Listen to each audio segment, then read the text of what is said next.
Sir, आज बनारस में राहुल गांधी पप्पू यादव के खिलाफ में एफआईआर हुई और उसमें ये कहा है कि ये पप्पू यादव ने संतों की जो भावनाओं को ठेस पहुंचाई है, साथ ही एक हिंदू धर्म में भी ये बहुत एक गलत काम इन्होंने किया है।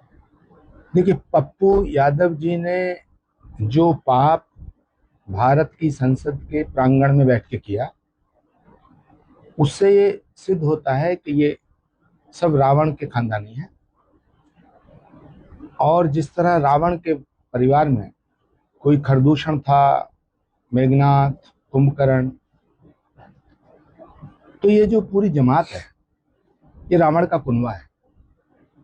और पप्पू यादव जी ने कुंभकर्ण की भूमिका अदा की है। अब राहुल गांधी जी को ये सोचना है कि वो इस राक्षस मंडली के सरदार बनकर के सनातन को और कितना बदनाम करना चाहते हैं, भगवे को कितना बदनाम करना चाहते हैं, संतों का कितना अपमान करना चाहते हैं। राहुल गांधी जी को, पप्पू यादव जी को अविलंब पूरे सनातन समाज से, पूरे सनातन धर्म से और संत समाज से क्षमा याचना करनी चाहिए। आचार्य जी, आपने अभी मुरादाबाद में कॉकरोच पार्टी पर बड़ा हमला किया है। कॉकरोच पार्टी को लेकर आपका क्या नजरिया? भारत की संस्कृति, सभ्यता और संस्कारों को अगर बचाना है, भारतीय संस्कृति को बचाने के लिए भारत की सभी माताओं और पिताओं से मैं अनुरोध करना चाहता हूं कि वो अपने बच्चों को गौतम बुद्ध, महावीर, विवेकानंद, सुभाष चंद्र बोस, चंद्रशेखर आजाद, शहीद आजम भगत सिंह, महर्षि दयानंद, इनके पथ पे चलना सिखाएं।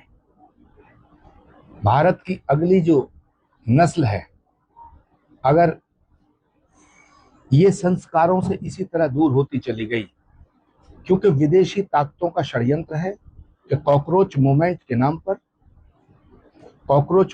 नाम पे इस देश को तोड़ा जाए। कॉकरोच मूवमेंट विदेशी शक्तियों का एक ऐसा षड्यंत्र है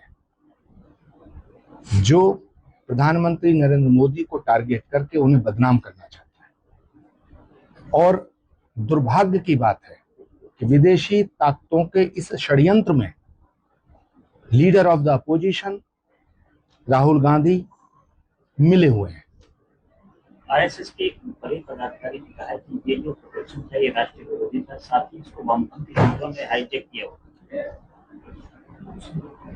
वामपंथी होना, दक्षिणपंथी होना या मध्यमार्गी होना ये अपराध नहीं है, लेकिन जिस तरह से भारत के प्रधानमंत्री को टारगेट किया गया, जिस तरह से भारत की एकता को टारगेट किया गया, जिस तरह से सनातन को टारगेट किया गया, जिस तरह से हमारे सनातन को गाली देकर के अपमानित करने का प्रयास किया गया, तो निश्चित ही ये विदेशी षड्यंत्र का एक हिस्सा है।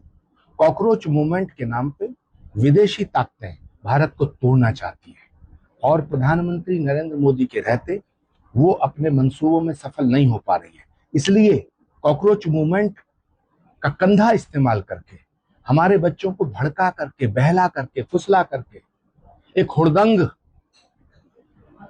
एक ऐसा गुबार क्रिएट किया गया कि जिससे भारत का जो भविष्य है, भारत का जो नौजवान है, वो प्रधानमंत्री का विरोधी है। प्रधानमंत्री को गालियां दिलाई गई, लेकिन प्रधानमंत्री जी ने जिस उदारता का परिचय देते हुए उन्हें क्षमा किया है, उनमें बुद्ध, महावीर और महात्मा गांधी की झलक देखने को मिलती है। अच्छा जी, राहुल गांधी ने केरल की जनता के साथ एक वीडियो साझा किया है जिसमें संदेश देते हुए बयान दिया है, मैं ताज नहीं पहनता, मैं राजा नहीं हूँ और ना ही राजा बनना चाहता हूँ, मैं राजशाही के विचार के खिलाफ हूँ। इस देश में लोकतंत्र की स्थापना होने के बाद